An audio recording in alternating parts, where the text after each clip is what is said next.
Hey there and welcome. If you've ever wanted to harness the true power of design in Figma, you're in the right place. Today I'm showing you exactly how to use the pen tool in Figma, a feature that can seem a little intimidating at first but absolutely unlocks your creativity once you get the hang of it. By the end of this tutorial, you'll know how to draw custom shapes and paths confidently, and you'll be well on your way to creating more flexible, custom designs in your own projects. Alright, let's jump in. First things first, you'll want to open up Figma.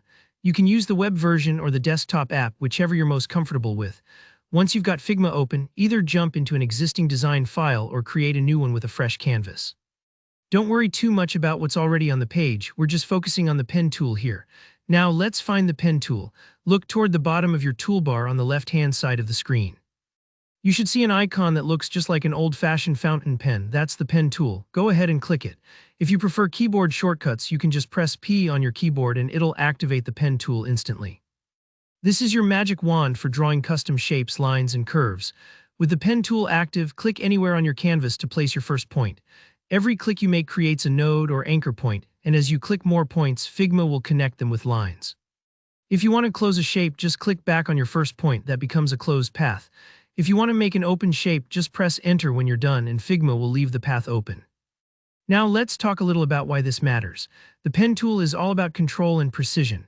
Unlike using the rectangle or circle tools, which give you predefined shapes, the pen tool lets you create anything from custom icons, unique logos, or illustrations. It's kind of like plotting a route on a map. Each dot you place is a turn or a corner, and Figma draws the roads in between for you.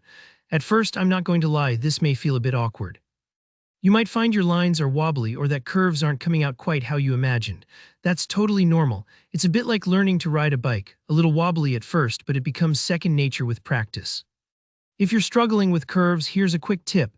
After clicking to place your next anchor point, if you hold and drag your mouse instead of just clicking, you'll create a curve.